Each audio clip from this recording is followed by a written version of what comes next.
What's going on, guys? Welcome to Everything Always. My name's Michael Roman. About 2 weeks ago here at the channel, and I'll make sure to link it at the end of this video, I did a video called How Spider-Man Goes Back to the MCU for Free and Amazon Pays for It, as there was news that Amazon may be looking to acquire Sony Pictures. Now, even though their president and studio head came out and said, no way, we're not going to sell, there's new news on the horizon that they may be acquired by somebody else. This comes as not a surprise, but a very easy opening for Marvel to get all of their characters back, and not just Spider-Man, Venom, Carnage, and all the adjunct rogues gallery that goes with this character. We're going to break down exactly who may step in and buy this now, and what it means for Kevin Feige and Marvel Studios, why they didn't want to play ball. I'd already broke this down in another video, but we'll go over it again and break it all down. But first, if you could grab the subscribe button, we're giving away 2 PlayStation 4 Pros, as well as a whole slew of other Marvel related stuff, including copies of Avengers Endgame and Blu-ray and DVD. All you have to do, hit the subscribe button, then hit the notification bell, leave a like and a comment on this video, and if you want, stick around to the end of the video. I'll get into all the giveaway stuff again there. So the most important part of all of this is what the language is in the contract. Upon dissolution of the entity, meaning if Sony sells their property or goes bankrupt, or if they discontinue making Spider-Man movies, means if enough years lapse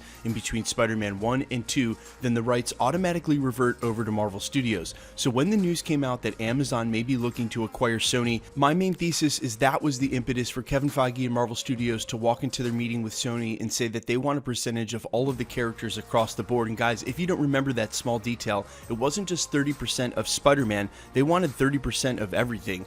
Venom, Carnage, and a lot of people wondered why would they go in there with that ask, because they were doing so well, because it's the Marvel Cinematic Universe and it's the proper home for the characters.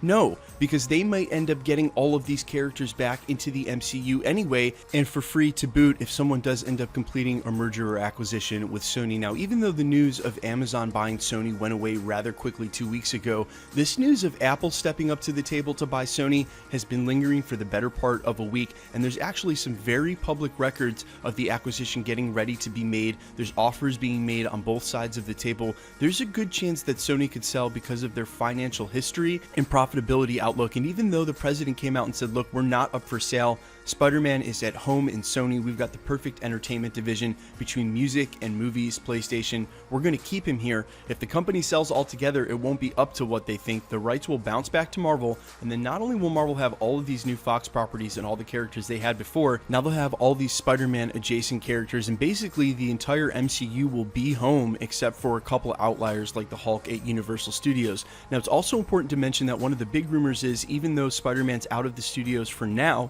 he might end up back at Marvel Studios after he's crossed over with Venom somewhere down the road. I never thought that rumor made sense even when I heard it, and it still doesn't. But what that might mean, though, is they let him out of Marvel Studios for now, knowing that down the road 5 or 6 years this acquisition could take place, and then they'd have to reintegrate maybe a new iteration like Miles Morales into the MCU. Basically what I'm saying is Marvel Studios may have been willing to let Tom Holland and Spider-Man go for the short term, let Sony cross him over with Venom, Carnage, whatever they want to do, knowing that at the end of the day it would all be defunct and it would all bounce back over to Marvel Studios. Plus, they have unlimited time and unlimited characters. It's not like they're hurting for movie ideas or looking for characters to make movies around. You guys saw the Phase 4 slate just like I did, which means if 4 or 5 years go by, which could go by like very quickly, and then Spider-Man all of a sudden is available again, we might not have even missed him in the MCU. Of course, we're going to miss Tom Holland, and it would have been awesome to see how Spider-Man would have played off the future Avengers, but that future Avengers movie may be 3 or 4 years off.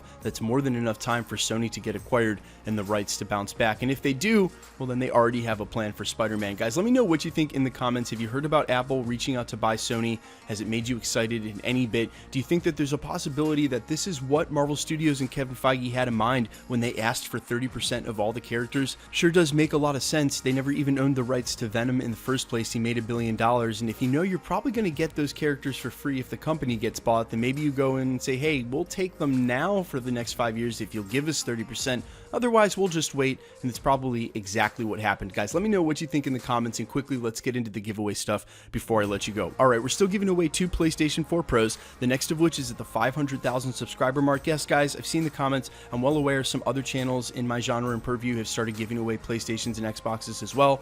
That's just great news. It's more PlayStations for you guys to win. The next one you can win here at this channel is at the 500,000 subscriber mark. We've already given away 7 already. They've all been announced in videos. The same way with the DVD and Blu-ray giveaway. We announced 4 winners last week. I think 1 is still unclaimed. Make sure you listen through to the end of the videos as all winners are announced there. All you have to do to win any of the prizes is hit the subscribe button, then hit the notification bell, leave a like and a comment on this video, and because it's random, the more videos you like and comment on, the better chance you have of winning, and it automatically enters you to win all of the prizes we're giving away currently at that time. So as long as you're subscribed, just like and comment on the videos and you're entered to win any new prizes. My name's Michael Roman. This is Everything Always, guys. Thanks for checking out the channel and stick around. We'll be posting again real soon.